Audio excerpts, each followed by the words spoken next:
My name is David Owen. I'm co-founder of Sketchfest. Thank you so much for coming to this very special tribute to the man we all know and love, Fred Willard. Everybody who's here knows Fred's work and loves his work. And on a personal note, on speaking on behalf of SF Sketchfest, we are showing in the slideshow. Interesting. On behalf of Sketchfest, Fred is really the guy who put us on the map.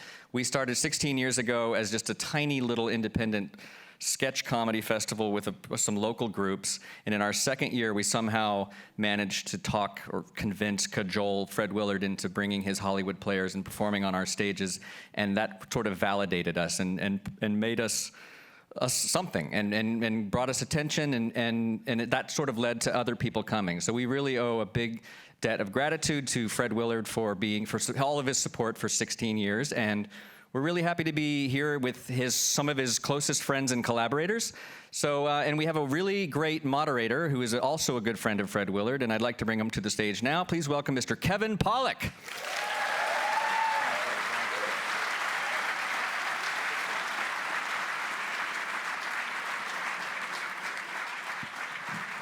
Thank you. Please be seated.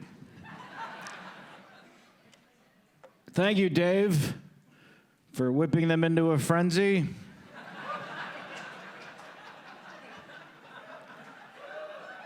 What can I... See? That's all you got to do is make fun of the guy in front of you. You got to get a guy to come out before you. That's what you got to do, Dave. Give you some place to go. What can I say about Fred Willard that hasn't already been said by the smartest, most talented, creative comedy people in the last 40 years? They say the same thing over and over again. What do you mean he's available?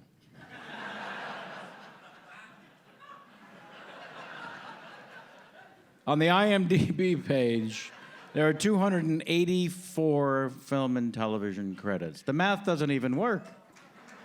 It's not even a thing that's possible. I host a live streaming thing. It'll be 8 years old in March. It's called Kevin Pollak's Chat Show. I learned very early. Put your name in the title. It's tough to get fired. Although Rhoda, I think, was replaced.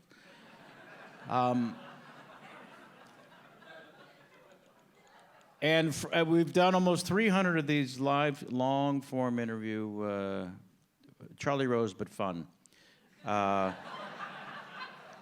Fred, out of 290 now, is the only one who, when I introduced him and he was on camera, had taken off his shirt.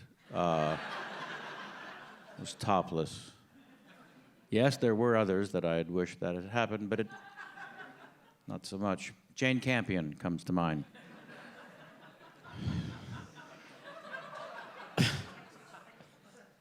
That seemed the most inappropriate name I could think of, Fred. It is a great honor for me to be here and helping in any way I can to pay tribute to a man who's been an inspiration to me and most people who have worked with him and everyone else who wanted to work with him. While he went on to do 283 film and television appearances. And we have many of those people here tonight, and some of which are surprises, so I won't go into any more detail than that. I would like at this point to simply bring out the man of the hour, the most important man in the room, Mr. Fred Willard, ladies and Jews. Take a bow and sit right over here. Yeah. Look at that. Thank you. Huh?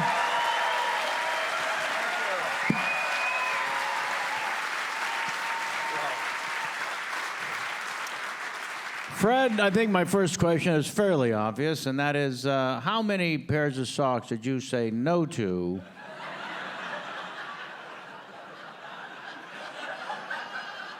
What colors in the crayon box did you pass on? I remember this about you. You have a thing with fancy socks and colors. What you didn't mention, the reason I was shirtless on your show. Yes, please. I've been waiting. You were pushing, every guest gets a free Kevin Pollak T-shirt. That's right. And as you were saying that, I said, wouldn't it be funny if I was sitting there without a shirt and just my lucky day? You know. That was about 5 years ago, and I never knew. You know, when you started out, I thought, is this going to be a roast or a toast? So I had zingers for you, but I forget them now. Put you in my place. And a little color. If you can't dress up for this, what can you dress up? That's exactly right. Yeah. Even though it's raining. And what a great thing this is Sketchfest. It's so great.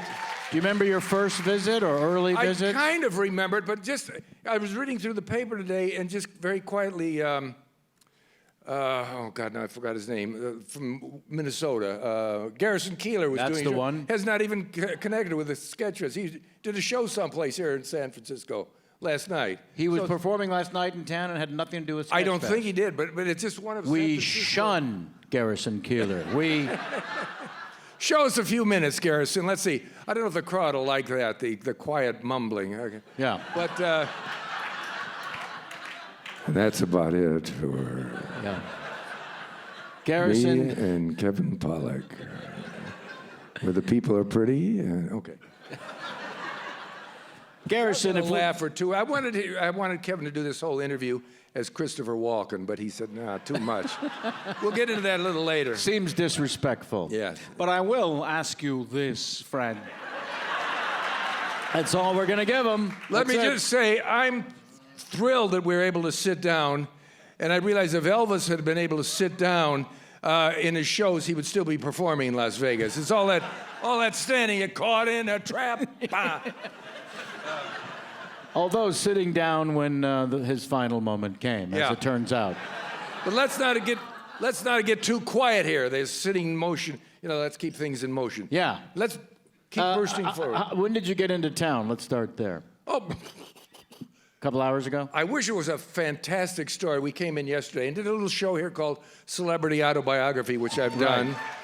And it's a crowd pleaser. It's really fun. Yeah. Did with some great people, and it's really fun. We brought in some lousy temperature and some precipitation. The weather's been just Yeah, lovely. well, L.A. is no better, but someone said to me in L.A., we can't complain about the rain, which is true. Yeah. Yeah, well, they're going to complain. I have a list of items to get to, so Okay. I don't want to...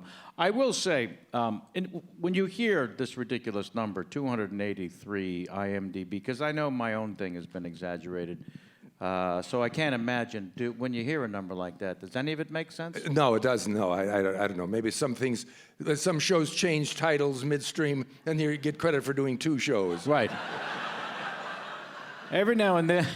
You know, there was a time when I was out of work, I went for such long stretches being out of work that I'd put auditions on my resume. That's how we got to 283. Turns I out, read for this. Turns out 74 of them were auditions. Yeah. I've had things pop up there that I don't know anything about them.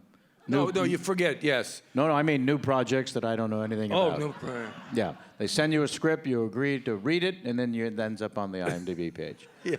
Well, we've got this guy and the other guy that makes cheese. That was in anticipation of someone who's joining us a little later. I thought you were off book for this. You said, No, I'm Fred, not. I'm still rehearsing. If that's all right.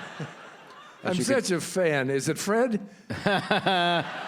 I'm such a fan. No, I'm such a fan of this man. Well, we've worked together. I'm so pleased that you are doing this. Thank you. If It I is don't my forget pleasure. to say that. We did a movie together, and we shared not a dressing room. It was like a part of a living room. Yeah. And every day I'd come in like a kid, do Christopher Walken, do Peter Falk. Yeah. And he would do it. And, It never really got annoying, I'll be honest with you. Most people, that sort of thing is it weighs on you. But I enjoyed, there's a little skip in your step every morning when you come into work. That I found more annoying because I'm not a morning person, but you were right there. Oh, I was. Yeah. 7 o'clock, I'll be here at 6 o'clock. That's right. Helping people find the parking lot. I mean, it was really too much. Yeah, I'm not an early bird. If you get a call like 5:30 or 6, I can't stay up that late. Yeah. Are you like me now when you see in the script, Exterior nights. Yes. There's too many of those. That's the first thing. How many party scenes and how many night shots? That's exactly Yes. right. Yeah. Those of you that haven't done the math on it yet, when it says in the script exterior night, you're shooting from 6 p.m. till 6 a.m. And sometimes the movie is set at night. Yeah. Oh. So then there's 2 months of living like a vampire. And I only had to do it for 5 nights once, but you get used to it. But it's tough. Yeah. It's crazy. it's not so bad if you have a paper out because you just continue on with that. I never thought of that, you know? Yeah. And my accountant was Double saying, duty. "What the hell? It's another hour on your That's day." right. What do you care? It's 74 papers. Clearly, I like the number 74. And what I want to do now is read a message, a carefully written message to you by a couple of friends who could not be with us. I want to get this out there first. I'm going to pretend I don't need reading glasses for just another second. There we go, much better. Are these your glasses, Fred? This is from your dear friends Michael McKean and Annette O'Toole. Oh, good heavens. Yes. So talented. It's such a... You first worked with Michael McKean in... You guys go back a little ways. I don't know what year. I was in a group called the Ace Trucking Company. And 2 of our members could not make a trip. We worked in Chicago and Milwaukee. And I'd seen the group that Michael McKean was in with Harry Shearer and David Lander. And I asked them to join us for the 10 or 12 days on the road. They just knocked me out. They were called the Credibility Gap. Right. And so talented. And Michael McKean, in the Christopher Guest movie, A Mighty Wind, they wrote the song at the end, A Kiss at the End of the Rainbow. Right. Which, I think that's the title, which, who sang it in the movie? But Catherine O'Hare and Eugene Levy. Eugene Levy, yes.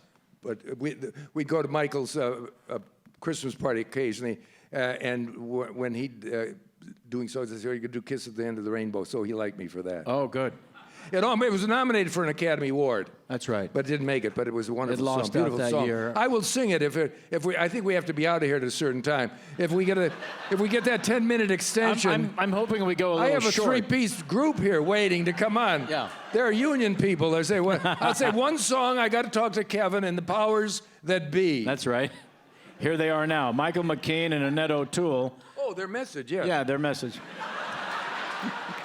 They did, they wanted to get 2-for-1 fare to come up here. And I said, that's not fair. Yeah. It's only coach from L.A. to San It's a Francisco. 47-minute flight, people. What are we? They're talking about first class, two seats for the price of one. Yeah. Anyway, I joke. I'm just trying to keep the pace going so we get that song. Okay. At the I end. didn't know there was a pace There's yet. no pace. Keep going. What did they say? Seriously, I'm very flattered that It begins thusly. We try to learn something from everyone we work with. I won't name drop the distinguished older actor who taught me to tuck my shirt into my underpants for a slim silhouette. But the first of many things I learned from Fred Willard is this. Don't let the hotel put you in a room too close to the elevator. Oh, that's true. The bells will keep you up all night. And just in case they screw you, always pack a mini toolkit to disable the bell on your floor. I did that at 2 different hotels. But did he mention anything about the humor that went on stage, or was this the hotel problem? We're going to get to that. I did. I remember once in Miami at a hotel. I was a room away. The elevator, when it would stop, it would the go, worst. Bing bong, Yeah. and I was next door to it. I finally went to a hardware store and bought a screwdriver, and at 3 o'clock in the morning, I got a chair, and I was up over the elevator, unscrewing the thing, and I took the bells, and people would get off the elevator. I said, "Good evening," because then you appeared to be official. I wouldn't say, right. "Don't say a word about this," because then they'll say a word about it. Yeah. "Good evening. Have a nice night. Good night. Where are you staying? Good room down there." I said, Also, you had a chair and a screwdriver. and no uniform. But No. the night before I left, I got up on the chair and put the bells back in. So let everyone else deal with it. Yes, I think that's leading by example. Disable the bell on your floor and the floor above you. I don't remember that. No, Yeah, I'm not yeah. that. Because that's how we control the universe. Thanks for that, Fred, and a zillion other things we agreed not to talk about. Wait a second. What does he mean by that? Love, Michael, and Annette. Well, there it is from those two. That's enough from them. Funny people, musically, they're just geniuses, honest to God. Michael and Annette, they're great. Not as wonderful and talented as the people who could be here. I'm just going to say it.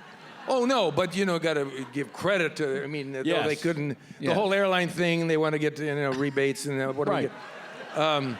No, in the 37 Future minutes. points, there's no points on Southwest Airlines.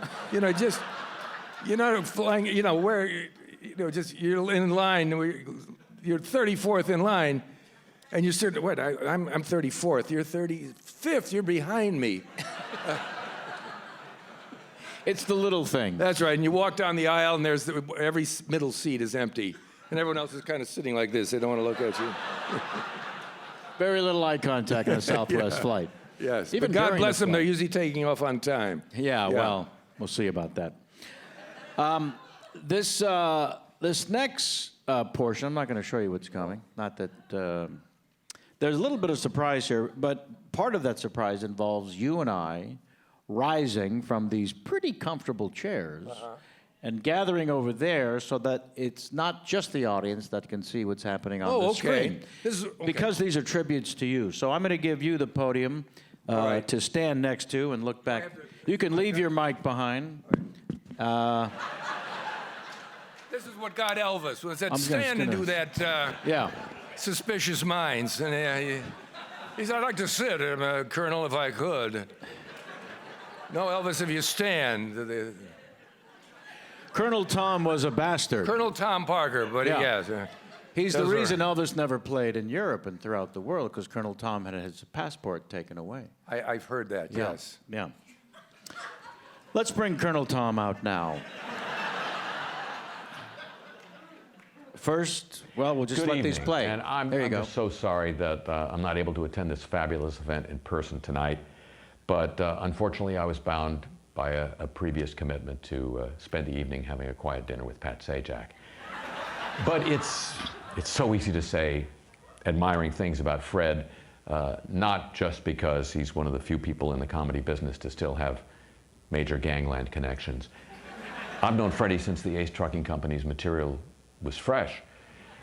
With my colleagues David Lander and Michael McKean, we toured with Ace, opening for them and filling in for the two members of the company who apparently had lent Fred too much money. During those dates, having the opportunity to see Freddie every night, I got to marvel at his comedy chops and, based on the backstage experience, at his extreme lack of hygiene. When we were putting together This Is Spinal Tap, we had a very small list of must-call people for the cast. And Fred was in the movie, too. Seriously, the hardest work for those of us in the band was not laughing during Fred's tour of the Air Force Base venue. As you all know, what's amazing about Fred is not just the wonderfully crazy things that come out of his mouth, but the tremendously funny dialogue he thinks up as well. And of course, his bewilderingly intense commitment. Thankfully, the doctors soon ordered him released. I worked with Freddie on Fernwood Tonight, and there every day I watched him take so-so scripts and, with the aid of his colleague Martin Mull, turn them into comedy gems.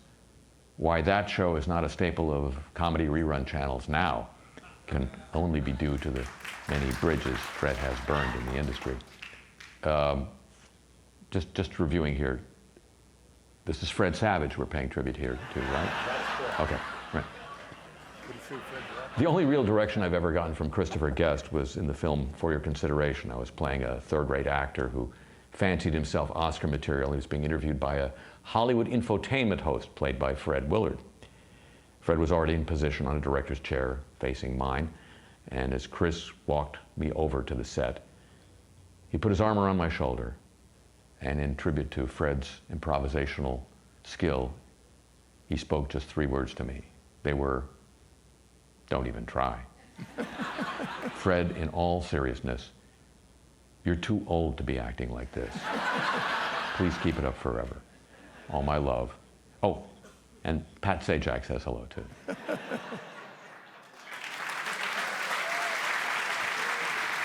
Congratulations, Harry Fred. Shearer. I wish I could be up there, Ty but Burrell. I'm in LA doing incredibly important work on television. I just wanted to say that there is absolutely nobody who has influenced me more as a performer. And I see you in other people's performances all the time.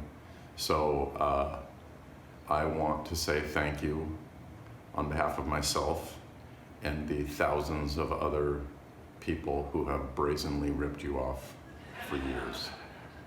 Thank you. That's a nice tribute. Ty And Burrell. speaking of Fernwood tonight, Hi, Fred. Congratulations. I'm glad this evening worked out for you. You know, I didn't think it would at one point. They called me a few weeks ago and they said they wanted to honor me. And I said, hey, not me, honor Fred. And they said, Fred who? I said, Fred Willard. And they said, why? What for? And I explained to them that you've done a lot of wonderful things over your career. At any rate, we went back and forth, and finally I told them I just couldn't make it tonight. And so they said, well, I guess we'll go with Fred. And I'm so glad, because you really deserve all the honor you're receiving. We've worked together many times, and every time you've made work into play. It's a gift that you've been able to share with millions of people. So congratulations. I'd be there, believe me, except our TiVo is broken, and I didn't want to miss a new episode of Hoarders. Have fun tonight. and now you're allowed to sit down again. I knew this would turn into somewhat of a roast. Let me say this. Speak freely about any of those three. Harry Shearer's could have been edited a bit. Yeah.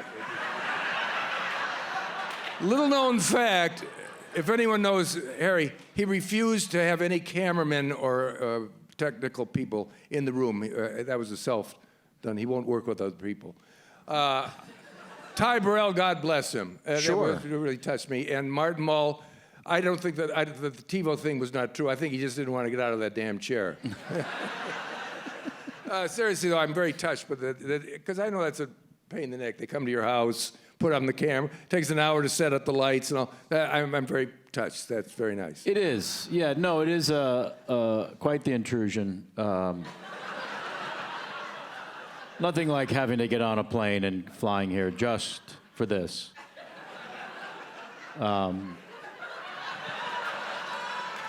Particularly the decisions is that, pretzels or peanuts. I don't know.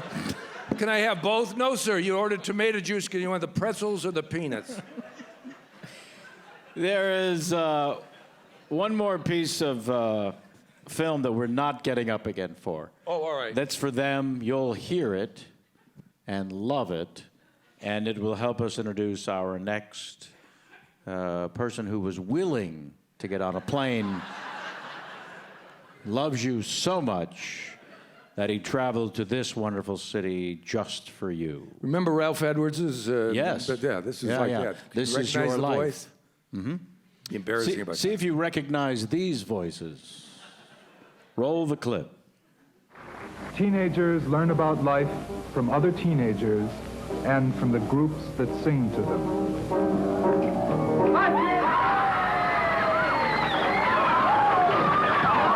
Sorry for your teen bandstand show. I'm your teen host, Dink Clark, and we're here with stacks and stacks of wax right from the musical wax. So let's get ready to meet our first teenage favorites, Danny and the Genuine. Here's Brother Bubba.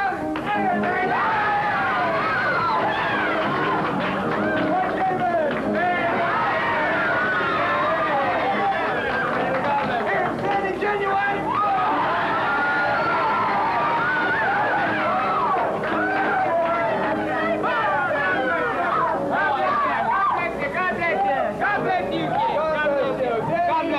Danny, we've heard so darn much about your last big record, You Know What You Can Do With My Love. That's right, God bless you. And you have another one coming out now. That's right, Dave. What's it called? It's called What Strange Power! What's it about, Danny? It's about death! Wow.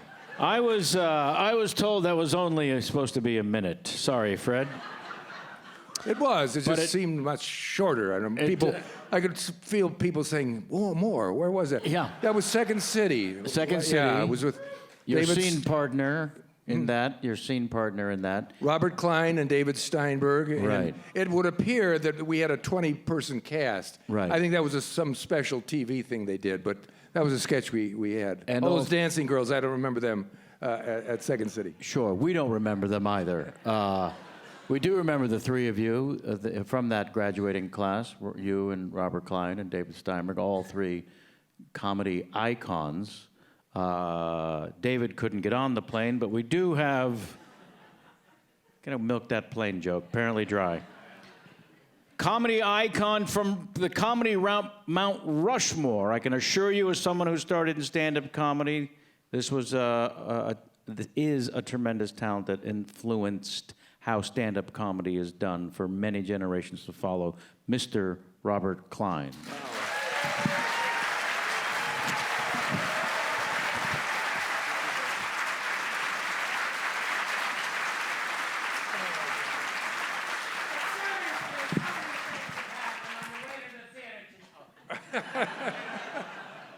If they don't have time for my musical number, we don't have time for stand-up, Robert. Take a seat.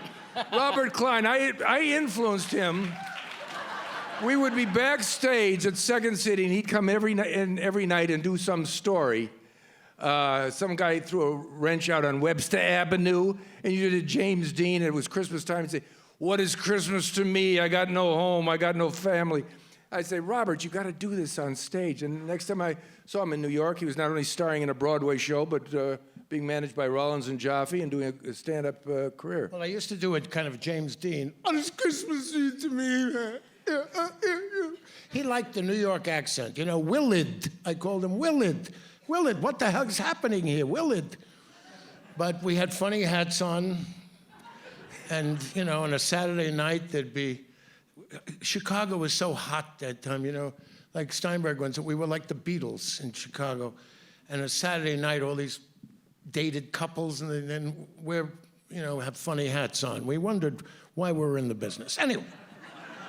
Don't forget the paycheck, $150 a week. $150 a week. I was the equity deputy. I initiated a strike. The only one at Second City. And he said, Bernie Sahlins owned it. He said, "But it's just our family here. We're like family. I'm your father." I said, "Pop, we're going on strike, okay?" But Fred, I won't go into it because we're going to have a discussion, but he broke all the rules at Second City brilliantly. And I'll explain later, because I'm only supposed to do a little bit now, and we're going to bring everyone else. Well, I got to have a quick story. The first time I met Robert, I got a call from my agent. Second City people are in town. They'd like you to audition. I said, I can't do that. I'd seen Second City, Alan Arkin and Severin Darden, all these people with beards and talking about psychology and psychiatry. And they convinced me to come in and audition. Robert was someone I'd never met. I saw him do a sketch where he was doing an improv with a second person. He turned to some unseen person. "Hey, Jack, he wants to know." He was talking to someone who wasn't there. I said, "I didn't know you could do that." He invented another person, and it was his sidekick. And I since use that in many things, talking about stealing from people. And you know how long ago that was? This March will be 52 years since Fred and I reported for work at Second City in Chicago. Yep.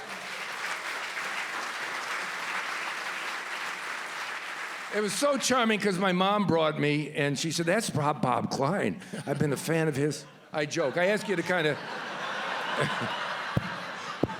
Mr. Klein, will you take care of my son, Fred? Are your name tags in your shirt? The second, you know, it's like camp. Then Bob said, "Let me see your underpants. Is your name tag in there?" I said, "Uh-oh, this is going to be a long year." No, I joke. I said the soft pedal to 52 years. I know. Madeline Kahn never liked when I said that. I know her for 40. I know her for 30. Shh. No, but we have no secrets like that. I can't. Bob flew in from New York. I can't thank you enough for being here. This is really. I'm really touched. I can't. And you hear people. I'm sure Kevin, David, Seinfeld, Jerry Seinfeld. They look to Robert as having influenced them. And Robert influenced me, too. I had to do a period of stand-up, and I was kind of was influenced by Robert and Shecky Greene, both were in my act. And also, I gotta say that the Sir Francis Drake Hotel has soap worth taking home with you, which That's what got him to come up. We said, wait till you see the bathrooms. I have the largest collection of sewing kits disguised as matchbook covers, shower caps that cut off all circulation to the brain, made for a cone head. He got a blanket in his backpack, I'll tell you. And of course, you can't take the hangers unless you want to take the closet with you in most places. And some of you may be getting the idea, let me just nip this in the bud, don't bother Robert at the hotel. To make sure of this, he's there staying under the name John Lovitz, that way no one will bother him. I'm laughing, I don't even get it. Is that a jab at Bob or John Lovitz? I don't know. It's definitely a jab at Lovitz. So, to be honest, when you get to a place like Second City 52 years ago, truth of the matter is, you already know the institution that it exists, and it's got to be wildly intimidating. Yes. Did either of you share your insecurities with each other? No, I would watch Robert on stage, and I just would be amazed. You'd never improvised before that, have you? Had you? Yeah, I mean, you know, my father used to make up things, and we made up things, but no, not with any kind, not in front of people, in front of strangers, but Steinberg and I were like a brick wall initially. He was the star there, and he was incredibly brilliant on that improvisational stage. Fred and I, the only thing Steinberg and I agreed on was how Fred would make us crack up. And when we laughed, not like Harvey Korman planned. I mean, you know, Harvey, God bless him, but we'd crack up, and Fred would, "You're easily amused, sir," you know.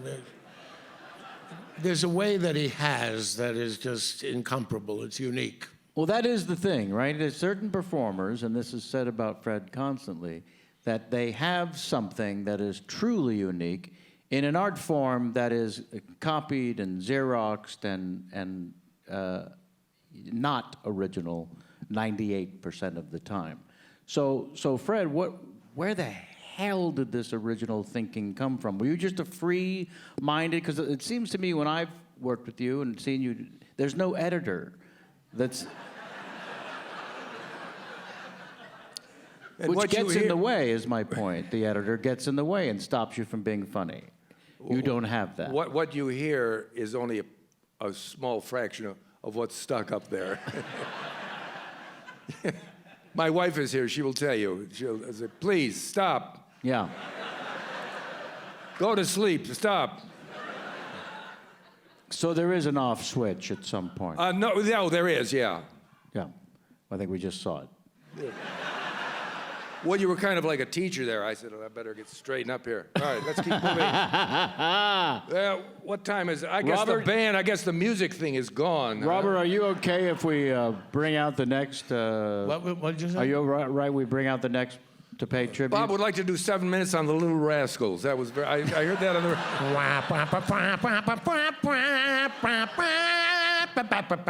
I don't feel like going to school today.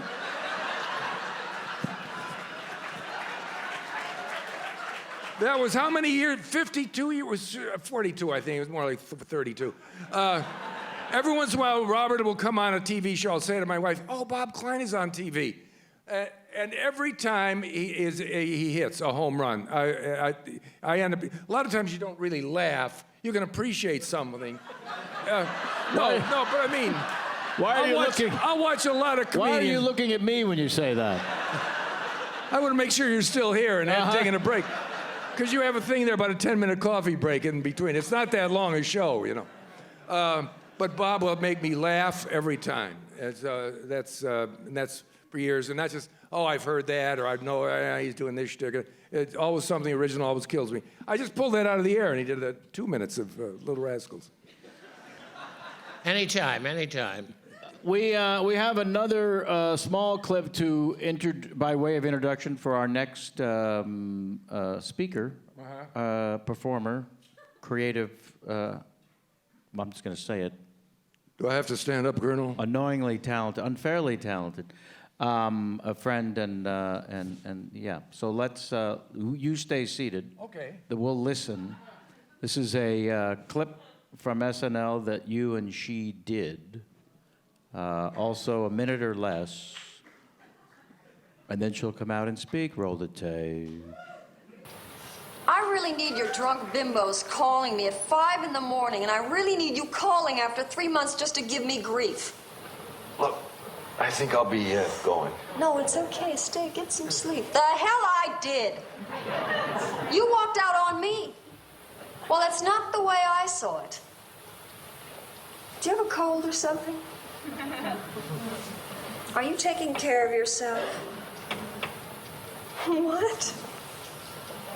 What?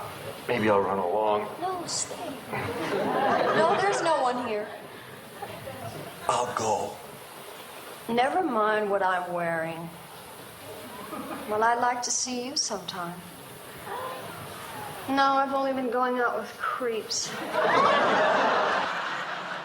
Again with the no shirt, Fred.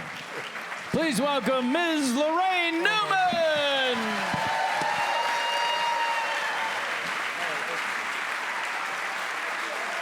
Yeah, she's going to speak at the podium, and then we'll, if you don't mind, Rob, when she comes over, yeah. That clip may have seemed short to you, but I became eligible for Social Security while it was on. I had to write my words because I have a fear of public speaking. Jerry Hubbard on Fernwood Tonight was the first time I ever saw Fred, and I'm embarrassed to admit that in the beginning, I didn't get what he was going for. But as I continued to watch, I was so impressed by the originality of the character. It was so subversive, and up until that time, I don't believe there had been anything like it in a talk show setting where the co-host was supposed to be anything but a loose cannon. When you saw this character going in a direction that could only end badly, there was such a delight in seeing how everyone around him dealt with it. And since there was such a lack of guile about the character, such sweetness that Fred emanated, it worked. These qualities, of course, have become his persona. That's why I was surprised to learn that he came out of Second City, because that meant that there was something deliberate about a character that is anything but self-aware. I think that's what impresses me the most about Fred's persona, the intelligent design. It's been a joy to see how varying degrees of Jerry Hubbard have graced all of the wonderful Christopher Guest documentaries as well. And now we know other actors and comedians have since emulated this kind of character, but Fred, of course, was the first. I had the pleasure of working with Fred on Saturday Night Live, then on a pilot written and produced by Jim Vallely and Bill Maher. It was called You. Fred and I played the typical sitcom husband and wife. The premise was a kind of a sitcom karaoke. It had all the sitcom presentational tropes, but the guest star was someone from the audience. And it worked so well because naturally people were chosen against type, an elderly school teacher playing the town slut, etc. Our guest stars would even hold for applause after making entrances. And when there were big mistakes, because there were bound to be, Fred would improvise lines that were so smart and funny, he would save the day. More recently, we've been doing Celebrity Autobiography. He's played characters ranging from Richard Burton to Justin Bieber, and he always brings down the house. I'm so thrilled to be participating in this tribute to you, man. Much love.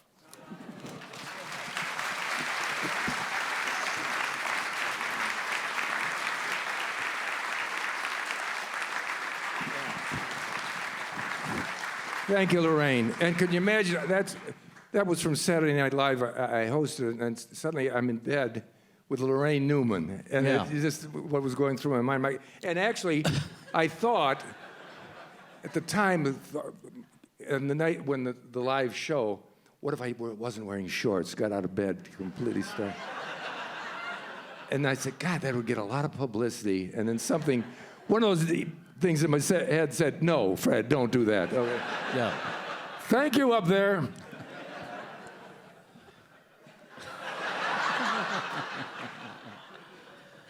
Now, Laraine, when Fred was in that sketch and on the show that week, you had already been a fan at that point? Oh, yeah. Yeah. Absolutely. And I'm very flattered to hear that.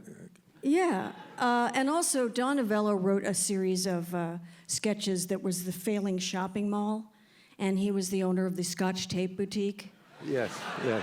And I mean, you know, this is the thing about Fred is his optimism, you know, in the face of whatever is going on. That's really what pushed that thing over so beautifully. There is a sense of optimism to all the characters you play. Well, yes. Someone said that I act like a guy whose pants are on fire, but he keeps talking. I guess you don't want to think too much about what you do because it'll drive yourself even crazier. So, but I'm so flattered to hear that Laraine even knew who I was when I came on set. On that book, he had a character he grabbed, you know, we used to have these hats and capes and things backstage at Second City. He grabs this velvet black cape and a black hat, and he's sort of bizarre, and he says, "Mother and I are going to the beach." And of course, if the sun comes out, we can always make a run for it. Remember? Also a scene about things that just predated the Scotch tape. I wanted a scene about a store that sells things that are gray. Only gray. All right. Today that would be very fashionable. In New York, people would go in everything gray. I know, but a store that sells things on only gray or Scotch tape, this is... And also, Laraine, thank you for finally having someone out here with reasonable socks. I appreciate that.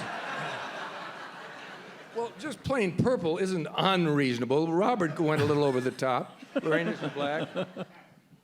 You're sockless. I don't want to see. Okay, white socks, okay. Yeah.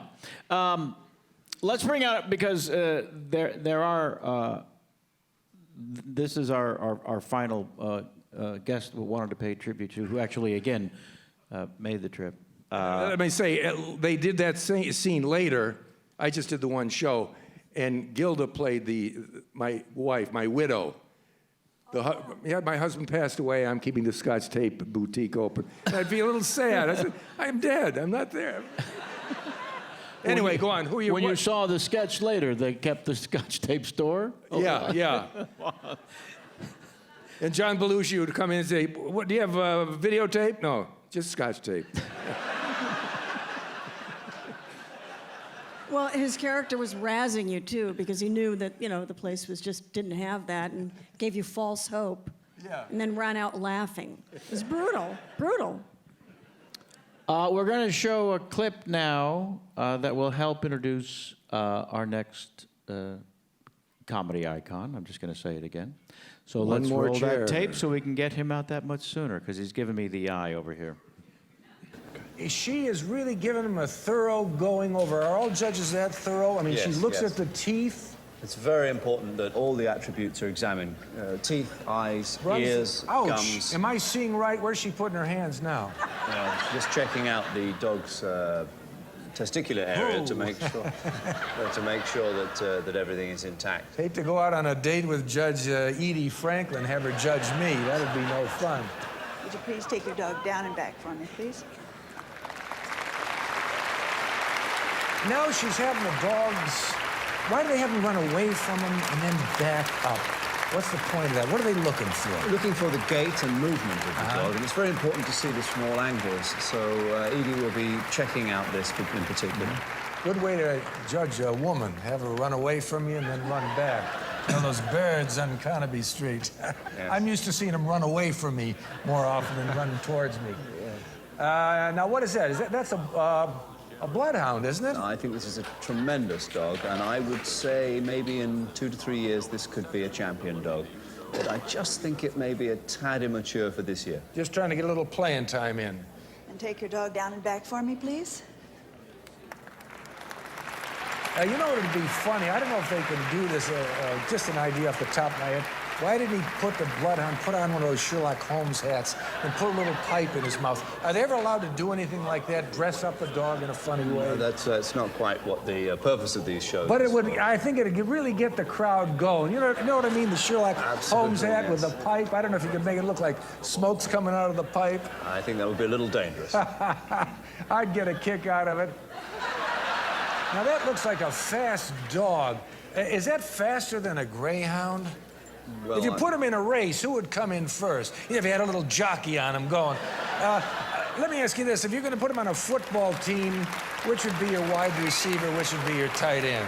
Who can go the farthest, the fastest? Well, I don't know any dogs that play football. Mr. Christopher Guest.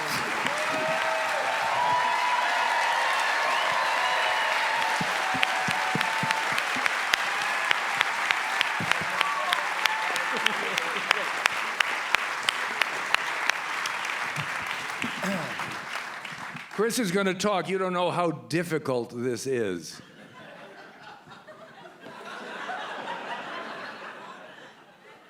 It's true. I haven't seen that film since we did the film. I haven't seen it once since we made the film. But it reminds me why you're in it, which is a good thing to talk about. I've known Fred since 1969. We were in a play in New York together called Little Murders that Jules Feiffer wrote. It was the first play I had ever been in, and Fred Willard is on stage, and I'm looking at this person and thinking, this is different.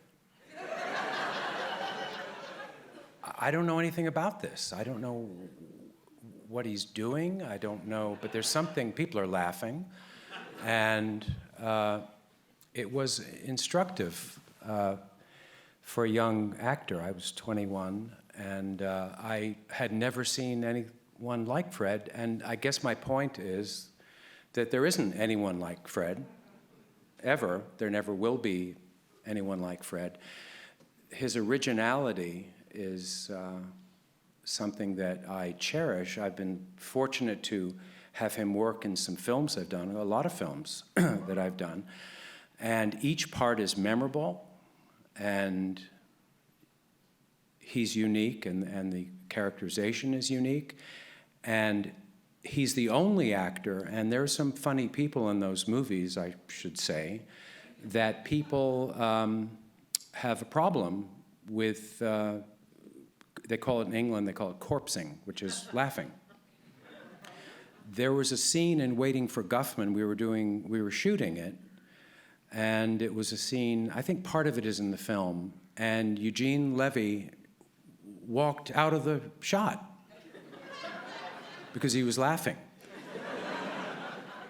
There's nowhere to go. And I know that feeling because, and I think it was mentioned earlier, but in Spinal Tap, there's a scene where he's introducing us, he's being introduced at the Air Force Base, and in the film, I'm trying to hide behind Michael McKean because this is, it's Fred doing what Fred does.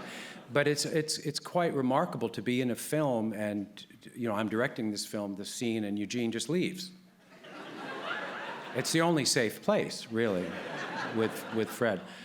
And he's not that concerned, it turns out. I was working on a film with him called For Your Consideration, and I shoot mostly on film, actually, which is an odd idea today. And I shoot Super 16, and the mags are 10 minutes long. They're shorter than a typical 35. And Fred was doing what Fred does, which is people are basically, I tell people, don't even, what are you doing? Why would you, no, you're not going to be saying anything, And Fred was doing his thing, and I said, cut. We rolled out, and Fred said, I'm not finished.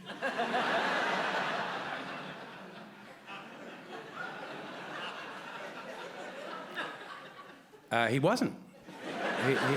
He wasn't finished, and in the films I do, they're improvised, and Fred went on for about 14 minutes. He still wasn't finished, but it would keep going. The good news, obviously, for all of us here who know and appreciate his work is that he's brilliant, and that work is treasured amongst people who do comedies, and I'm just happy to... Oh, the one thing I wanted to say, which is, as I was thinking about Fred over the last few days, was that when Eugene and I were writing together the 4 or 5 movies that we wrote together, we would specifically build the movie around Fred's appearances in the scenes. Because we knew what was going to happen was that when Fred comes on screen, people sit up and there's an energy that is unlike anything else that happens. And in mapping out these films, we have 100 cards on the wall. You look at it and say, nope, you need him here. You need him here, and you need him here, and you need him here. And it actually affects the entire film. And Fred probably doesn't know this because he wasn't sitting with us in that office, but there's a reason behind the way these films are designed. So congratulations on this honor for you. Thank you very much, Chris. And Johnny's over here. Robert and Laraine, if you could move down one seat or not, just let him sit on the end. All right. Let me say, I'm so touched that Christopher came up from L.A. Christopher writes, he doesn't write the dialogue, but he and his partner, the last few were with Jim Piddock, originally with Eugene Levy, they put these films together. So you know your character, they give you a character. I kind of like add a little relish to my characters. Sometimes I'll say something. I know better than to ever tell Chris what I'm going to do, because I don't think you should do that. But I always say he gave me and a lot of actors a chance just to be in a film, and I always say, God bless Christopher Guest. Thank you, Chris. Thank you for being here. For example, in A Mighty Wind, I came in, I bought from some urban store, a bright yellow suit. I had my hair dyed yellow, and Chris came in and went like that, and the wardrobe people said, we can fix the suit and we can bring the hair color down. I said, I thought I'd have a little piercing, an ear, a little cross. And Chris said, no, okay. So the last movie we did, for your consideration, he gave me a faux hawk, which didn't grow back for 6 months. But he said, I'd like to see you with a little ear ring in your ear. So I said, if I'd suggested it, he would have said no. But he suggested, if you ever want to pitch a movie to Chris, go up and say, Chris, you were talking about this idea, and I think it got me to thinking. But on that note, do you have other directors who give you this sort of freedom? No, right. No. Oh. Occasionally you can ask, could I say this, paraphrase that, and sometimes it causes a big discussion, and other times, let's try it. The Anchorman movies. Sure. You do it as written once or twice, and then they say, now just do anything. Right. And the director will sit there and yell out completely senseless lines. Right. I'm in my underpants. Who ate the turnips? Where's my salad? And you do it. You know, people like Paul Rudd and all would just do it, and they put it all together. But I would prefer to work the way I do with Chris. Just know where to go, know what your character is. Yeah, it's like having a benefactor, someone who is, right, looking after you. Yes, yes. And you know he has your back in the editing room. You can go on and on and on because you'll know that he's not going to make you look foolish in a movie, any foolisher than you are. I have a story about Fred as the ultimate rebel. When we got to Second City, Sheldon Patinkin was our director, but the original director, the mythic legend, was Paul Sills, whose mother, Viola Spolin, wrote the book, Improvisation for the Theater. And they were like, you know, and we got a chance to work with him. And he would give instructions that were, to me, incomprehensible. Exactly. Only Steinberg understood what he was talking about and get it. Fred, the essence of the improvisation technique that they taught is what counts is only what's here. It's you, if you're at a table, the guy's eyes, the guy scratches his nose. If you get in trouble, you create a cupboard and you bring down a pot. But you don't playwright. You don't say, I had an uncle in Dallas, and he used to blah, blah, blah. If he's not here, it doesn't count. He broke every rule there is, including, I mean, it made Sills so mad that he was incredibly rude to Fred during a scene. He was talking loudly at the piano with Bill Matthews. I thought it was an acting bit, an acting exercise. Let's see if we can distract him. And then we'd worked all afternoon on fixing a scene. That night I saw him in the bar. I said, Paul, how do you think the scene went? He said, I don't know, I didn't watch the show. And I don't think that was an effect. I think he was just off in another place. And Fred continued to do his own technique, which was only successful. It's not that the other technique, that the real technique is bad. It's just that Fred defied it. And also another thing, Fred is in this documentary about me that appeared at the San Francisco Jewish Film Festival called Robert Klein Still Can't Stop His Leg. And we went to Fred's house and we talked about it, and there's a key word, and I said, did you get along with your stepfather? And he said, no. And there's a line that Fred said. He said, it happened just, you know, he let it go. He said, I thought everyone had an unhappy childhood. There is this theory, maybe true, that comedy and creation in general comes from the negative, like the sand in the oyster, an irritant or something. I don't know that it's completely true, but it may be a key to what set you off. It could be. That's a whole other show. What is it like to hear from Chris about we got 100 cards on the wall, and we know we have to build scenes in a certain way to not just showcase you, but also you can't have this happen after Fred because it's going to just sit there. Well, that's very flattering and very, you know, I did not know. Maybe you want to ask for a little more money next time. Well, this time my agent gets 10%. Well, okay. No, it's always a pleasure. And Christopher, I did in one thing I was doing. I went up to him and I said, "I'm going to tell you what I'm going to do in this scene." He says, "I usually don't want to hear what the other actor is going to do." Chris is a pure improviser. He'll do something. He does. To me, I would like to make a second run at. Then you kind of get your wits together. But Chris did not want to know what the other actor was going to do, so it's all off the top of his head. The whole thing about the different kind of nuts in the car. He said that was. I said, "How long did it take you to learn that?" He said, "It just came off the top of my head." Wow. There's a moment in Spinal Tap when you're talking about on the bass there, that there's little tiny things that always sticks with me about your performances. At one point you had your hat off and you were talking about the haircuts of the other ones. Mine's not exactly regulation. And at one point you scratch the top of your head and you smelled your finger. I don't remember. I do not remember that. Yeah. Why would I do that? Next time you see the film, watch it, folks. It's unmistakable. You're clearly in your own world. Someone's talking. And it was the tiniest little. So you may not remember it, but even if you improvise it in the moment, is there a part of you that must find that funny, and that's why you do it, because it makes you laugh? No, I first? think you just get into the character and then expand it a little bit. I'd had some experience with military people. I had to be in the Army for 2 years. I went to a military college, military prep school, so I could understand the military point of view. And my hair is getting a little long. You couldn't trying forget, to fit in. I don't know what the hair is. You couldn't forget the smell of their hair, apparently, after. Don't remember that. Yeah. And also actors walking out of a scene off camera. I mean, it just doesn't happen. You're aware of that, right? That is strange. I did not know that.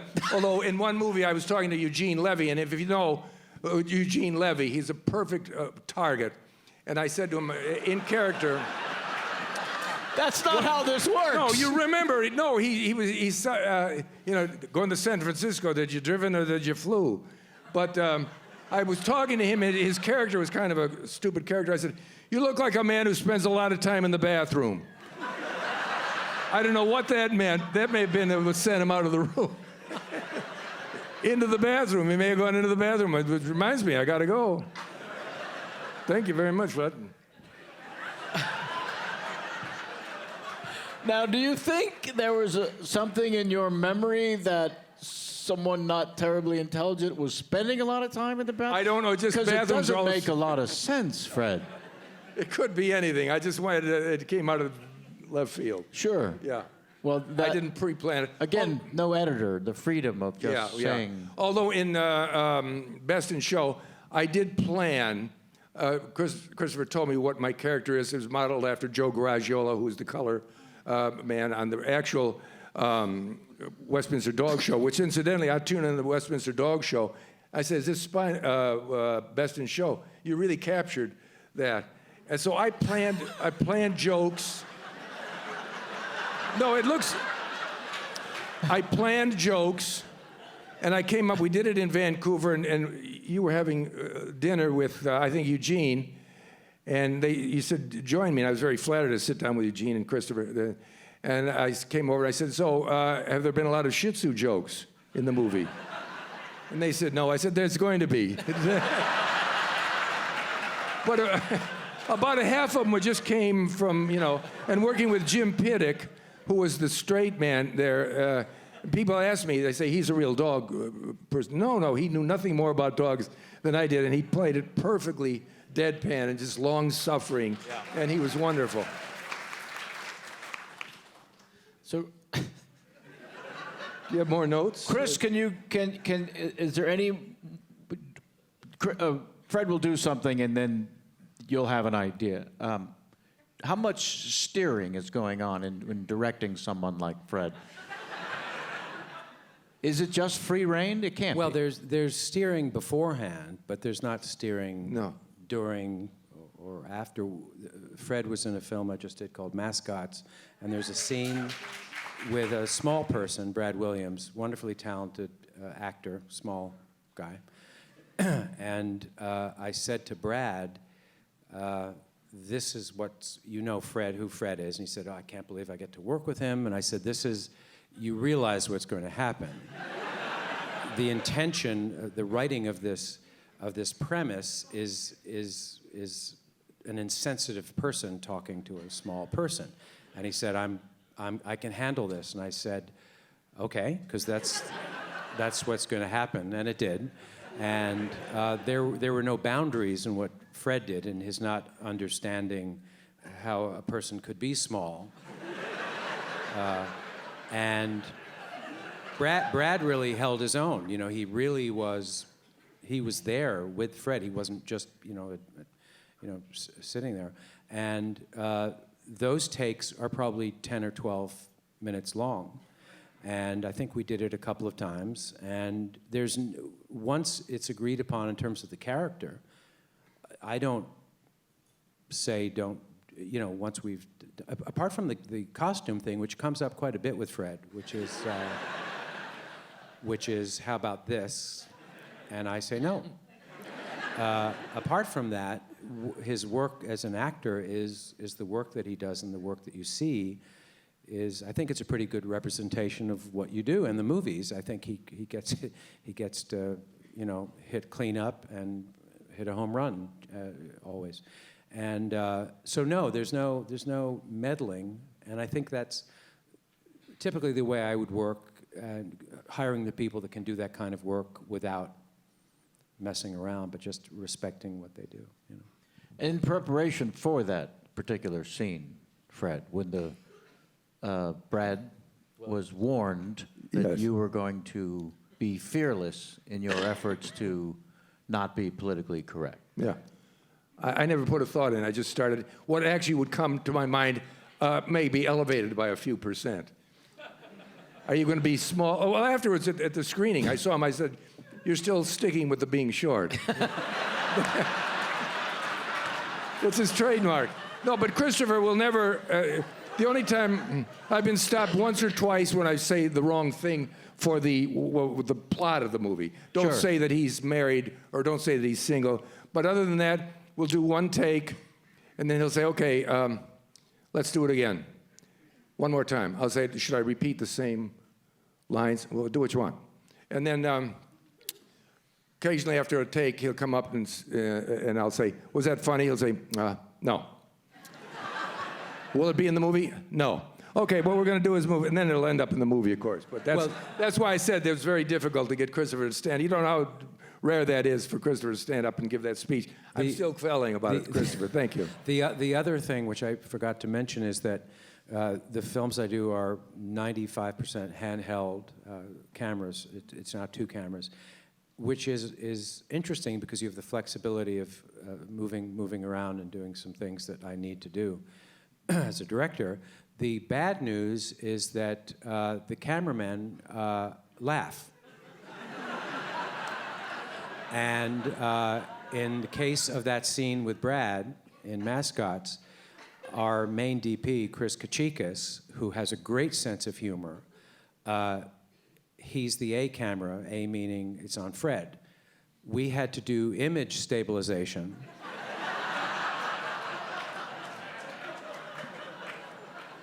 In post, which they can digitally do now after it's transferred, which is because he's shaking. He's literally shaking, and now you see this. And it's happened in more than one movie, but now with digital stuff you can fix that. But that's it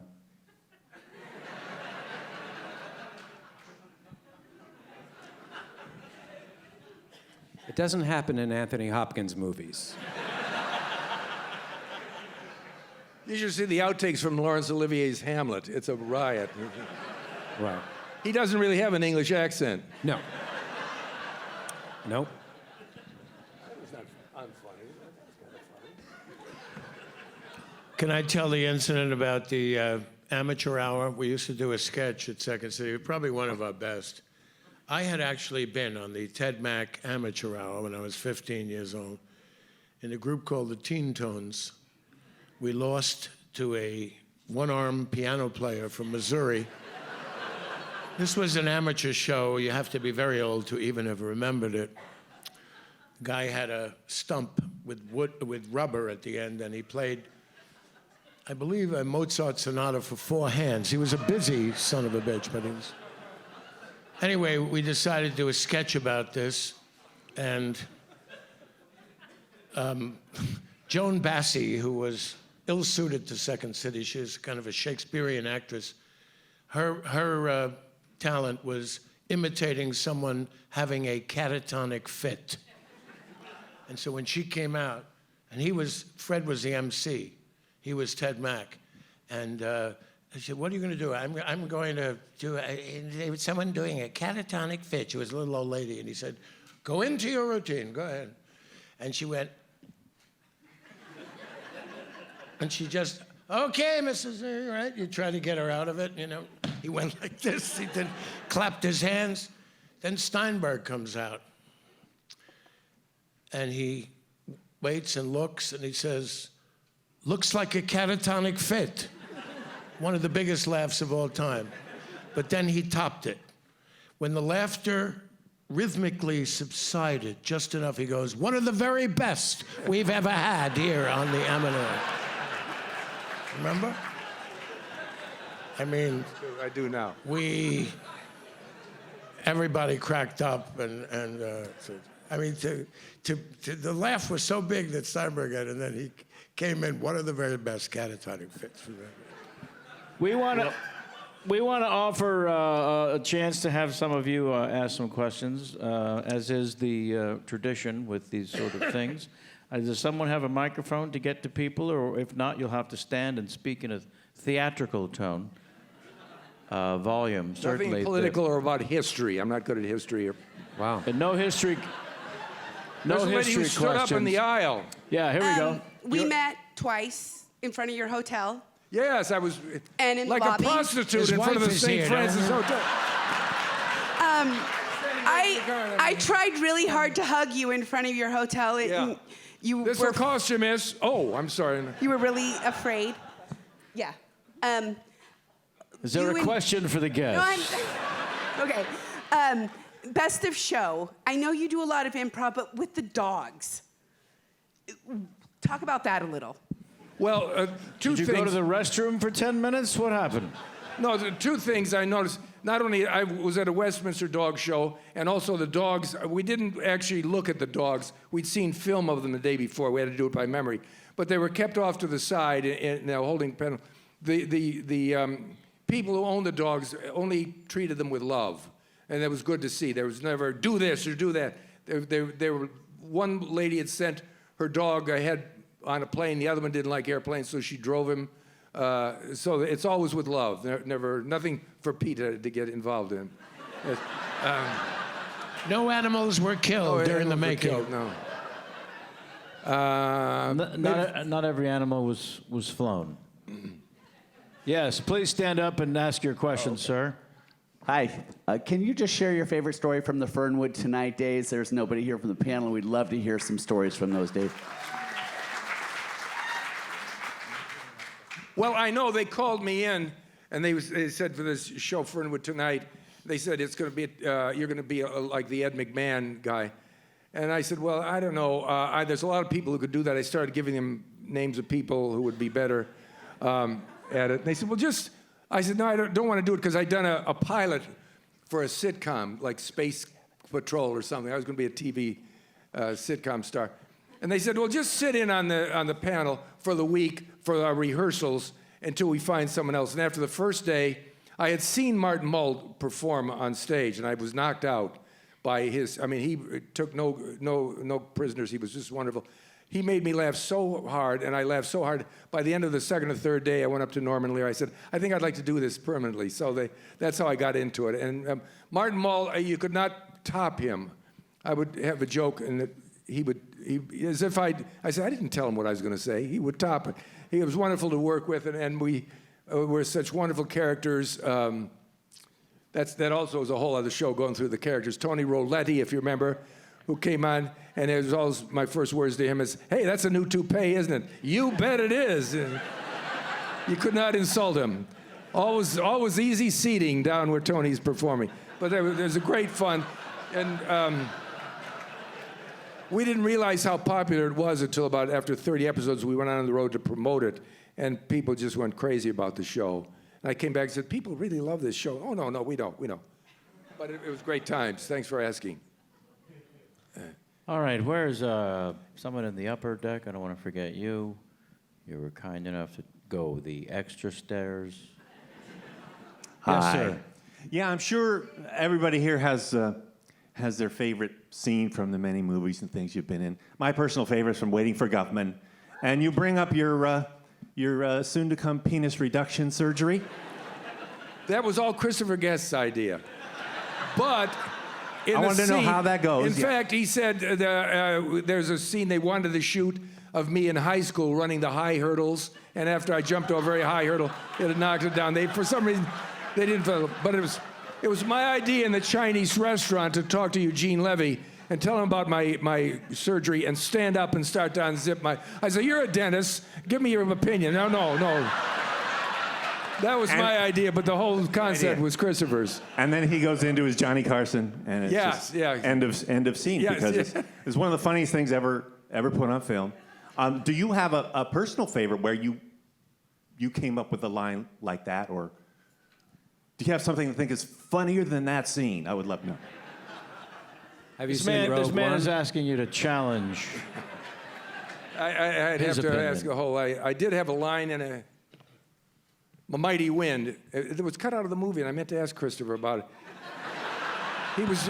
I was supposed to be annoyed that not the mayor came to welcome my group, but the vice mayor, the assistant mayor.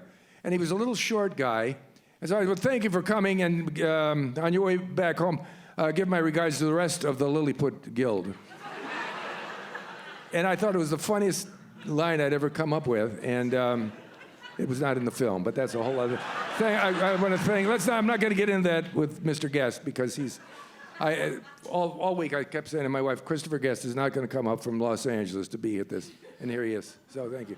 And Laraine Newman being, I was thinking, people always say, I'm in bed with Laraine Newman. Who would ever think that a kid from Cleveland, people always say a kid, no matter where you're from, what difference does it make where you're from? But being... A young boy from Shaker Heights, Ohio, would be in bed with Laraine Newman. See, I'm doing a little Robert Klein there. Willard. Thank you. A young boy from Shaker Heights. Way up in the balcony, we've got her hand in the air. The microphone is working its way towards you. Show us your socks. There she has the mic. Name, please. They're not as creative as either Robert Klein's or Fred. Is that Italian? No. So, Christopher Guest, you said that you just put up cards and have it in a scene where Fred's going to be in it and let him riff. And what I want to know is, Fred, do you ever pre-write anything, or is it totally extemporaneously and you're just riffing? Chris gives you your character. You read a script that's they start out about 6 or 7 pages. Now there's later ones that are like 30, 40 pages. So you know where your character's going.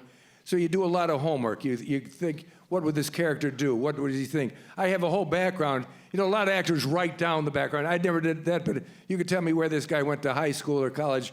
I could tell you what he wants. Is he married? Is he single? So you're prepared. You're definitely prepared. You don't. It's not like in a club where give us a subject and an opening line. You really come in prepared. You have an outline of scenes. You know what? You know who your character is. It's just that Christopher, and whether it's Eugene Levy or Jim Pittick, they haven't actually written. Occasionally, he'll give you a written line. So you'll know a scene takes place for the purpose of exactly. this, You know to where drive it's the starting story. and where it's ending. Yeah. Okay. It's not doing Robin Williams. Let's go. The spaceship is coming down. Wonderful. Wonderful question. There's a man in front of you, also in the balcony. Your name, sir? Don. Correct. Continue. Thank you. So, Fernwood tonight, Happy Kind. Tell us about him. Frank Duvall. What did your question tell about him? Tell us about him. I did not know who it was, Frank Duvall. But later, after being on the show, I realized what he'd done, all the music he'd done, arranged for Frank Sinatra and everything. His musicians, any jazz guy, any musical guy would know from listening to the guitarist, oh, that's Tommy, whatever. So I got to know him. He's a sweet man, very sweet man. And unfortunately, he passed away, but he was not young, so he had a very good life. He was much loved. He had it coming. All right. Well, we all have to go, Kevin. Yeah. Although my theory is we are still alive, maybe things are going to change. Maybe someone's going to say, hey, let's stop with the dying. I must stop with the kicking. Yeah, you could go on the, who is that? Well, never mind. Right up front. I'm trying to here. get you involved. I Kevin, appreciate that, Fred. Stop with the kicking. Please stand and state your name loudly so everyone can hear. Jan. Why so loud? All right, now for Fred, you've got what?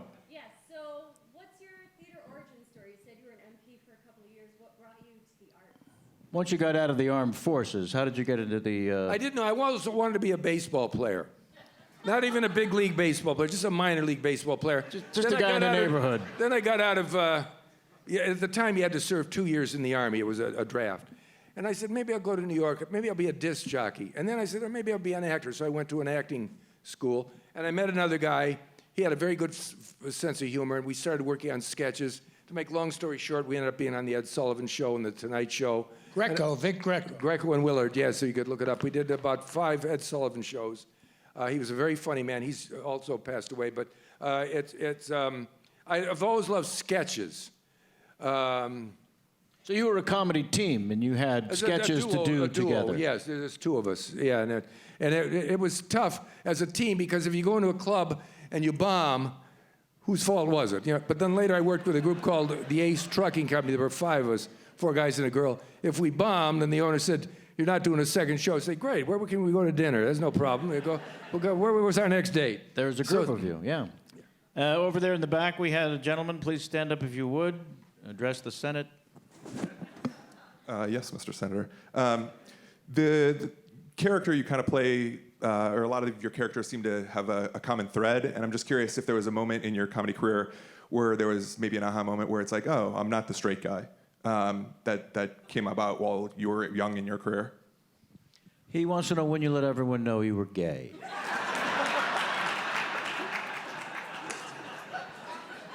I was going to make an announcement. I was at the parade yesterday. I was going to come out, but nobody cared. Yeah, wrong parade. I got arrested. We fought with the police. They took us down to the station house. Someone came and bailed me out. Then we went out for cocoa. I don't even remember if it was a guy or a girl. Tell me, was that? Okay, never mind. No, I actually, you know what happened? I was at a summer stock, and I was doing some Tennessee Williams one-actors. We had one night where we did one-actors. Did a Tennessee, it was Mooney's Kid Don't Cry, if anyone knows Tennessee Williams stuff. And people would laugh at my delivery. They were sarcastic lines, but some of the actors got upset, and the director, next time we did it, had to come out and say, this is not a comedy. You were so funny you forced the director to come out on stage? The way I delivered the lines, it was a man who was married to a woman. He had to move out of the Northwoods and live in the city. They had a baby he didn't want, and he was sarcastic, and it got big laughs. And then I said... you made that funny? Yeah. I did. To the point where the director came out on stage and scolded the audience? This is not funny? Not during the show. Oh, No, okay. no. All That right. would have been wonderful, wouldn't it? Stop with the laughing. Oi, with the laughing. That's kind of Jewish, isn't it? It's very Stop Jewish. with the laughing. Yeah, no, it's I'm very... nauseous with it. It's very Jewish. We only have time for one more question. One more Who's going to be our question. lucky winner? Thank you so much. I want to say for everyone coming, this is I'm so touched that you came, and it's wonderful. It's a wonderful. God bless you and God bless San Francisco for having this thing. It's really a great thing. Different cities have it, but this is one of the first ones I ever did come to. San Francisco, you come up there. So you're saying not the best, but the first? No. One last question. One last question. Let's see. Don't fight. We hate it when you fight. Someone make up a question so it doesn't look like, oh my God, there's no question. What? Do the song? The song. No. You were improvising that you had a song, Yeah, Fred, yeah. and now they want to hear the song, and now there's no song. There would be a song. Yeah. But it's nice that everyone did not realize It's you great were that people listen. I'll joking. do that. I'll watch a movie and I'll think, yeah, that person is. I remember as a kid going to a movie and it was raining, and I said, oh, how are we going to get home? You get sucked up into it. I was quite a young kid. But you find yourself disliking certain people because of the character they play. And later you meet them and they're wonderful, the sweetest person in the world. So you're saying it was raining in the movie and you thought... I was very young. I was probably in my late teens. Also that you went so cataclysmic, how are we going to get home? Just in my thought, my mother, Mom. All right, well, there's no question that's going to be... Wait, now that's gonna she's... be a great question. All right, a lot of pressure. Finish the show. She's Crescendo- bouncing like when you see Sing Along, bounce along. Follow the bouncing ball, sure. Hello. Hi. So we heard from Christopher Guest that Eugene Levy, they laughed so hard in a scene that he walked off. Was there any moment in any of the Christopher Guest movies where you felt like you had to walk off because it was so funny? Yes, Did someone that's crack funny you up? asked that. Great question. There was a scene with Phony Eugene. accent, If you but great remember, if question. you know Eugene, you know Eugene Levy, and there was a scene in Waiting for Guffman where Eugene had to come out on the horse. We were doing the little tribute to Blaine, and he was playing the man who'd founded the city, and he was in buckskin, and Christopher started to laugh. I said, "What's so funny?" He says, "Well, Eugene can't wear his glasses because it'd be an anachronism. And he's supposed to have one eye going this way and one eye going that way, like Peter Falk." Yes. And I said, "Oh, that is funny." So, okay, roll him. And they wheel Eugene Levy out on the horse. And I didn't realize my first line was, "Tell us what your keen and perceptive eyes have beheld." And Eugene just sat there like this, and I started to laugh. And he wouldn't laugh, which, you know, if you're ever laughing and you shouldn't be laughing, it makes it even funnier. And I laughed, and Christopher said, "All right, God, let's start again." I said, no, we can't start again. I got to stand here and laugh. Then I went over and got my camera and took a picture of Eugene on the horse. And he was still sitting up there. Then I said, we don't want to still be here at 12:30 in the morning, so I pulled it together. But that's the one time that I broke up in a Christopher Guest movie. And we're out of time. Please let's thank Fred and all of our distinguished... Thank you for coming, and a big hand Christopher for Guest, Laraine Newman, Laraine Robert Newman, Bob Klein. Klein.